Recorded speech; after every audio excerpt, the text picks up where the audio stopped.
rezultati edhe në aspektin statistik kur del praportësisht i njëjtë, përveç pak një përqindje më të vogël të mbajtjes ose më të lartë të mbajtjes së topit nga ana e Serbisë.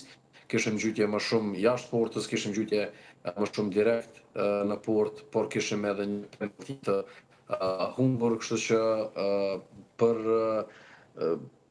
atë themi atë populizmin që e mori kjo ndeshje nga të dyja taborët, diçka që më duket çuditshme, e besoj që do ta diskutojmë, është edhe numri i vogël i kartonëve, pra ndeshje kualifikuese, megjithatë për mua kishte edhe një aromë të një ndeshje miqësore në secilin aspekt, do thotë në aspektin sportiv, por edhe atë jashtë asaj, sepse ato që mund të lavdëroj në mënyrën më të mirë është organizimi dhe mos lejimi i asnjë incidenti të mundshëm gjatë ndeshjes, para ndeshjes dhe pas ndeshjes, që është shumë e rëndësishme.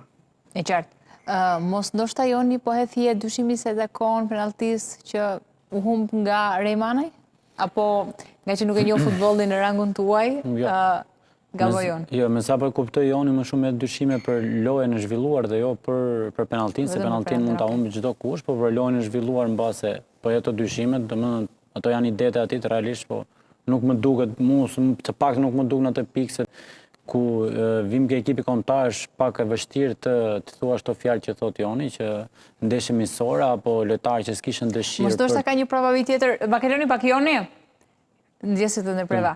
Mos ka ndodhur për faktin që nuk arritë të sigurosh biletë, se je i treti djalë Kosove që unë intervistoj sot, por jam pak kështu si të mërzitur që nuk kanë gjetur bileta. Nëse do të kisha tentuar të isha mbrëm dje, do të provoja në rrugët temi kështu të profesionit ose të akreditimit.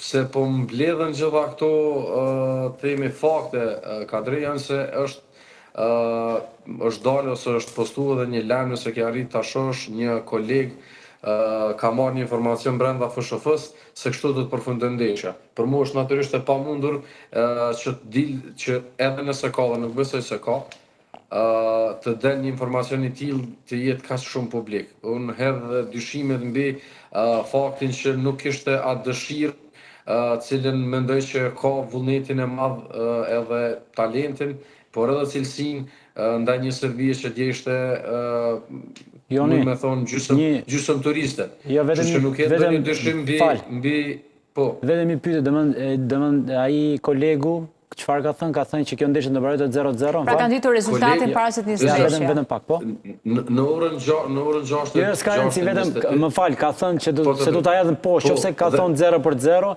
domethënë po mos ishte Strakosha, më fal, që ti e pe ndeshjen shumë mirë.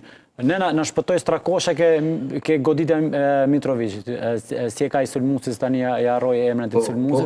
Edhe Serbinë shpëtoi për tjerë në anën tjetër. Po pra, tani në qofse këto ndeshjet lehen kështu si ku po hap buk me Diaz, më duket çike vështirë që të shkojnë sulmojnë deri në këtë pikë, edhe Strakosha të bëj atë paraqitje shumë të mirë për ta shpërtuar ekipin, sepse nuk do sulmojnë. Kështu që këto gjëra, më beso, këto gjëra pastaj janë këto njerëzit që janë pranë aty që kanë këto mërzitjet e kundra Dukos apo kundra njerëzve që janë në federata, edhe përfshin gjithë kombin ton, gjithë ato lojtarë që djersisin aty, domethënë këtë gjë realisht duhet largohesh, si ajo pjesa pastaj që ne dje diskutuam dje Joni, pjesa e provokimeve, ti e pe edhe dje provokimit që ato bën, dolëm nga ta jap ato se çka është postu, pastaj mendimet i zgjedh.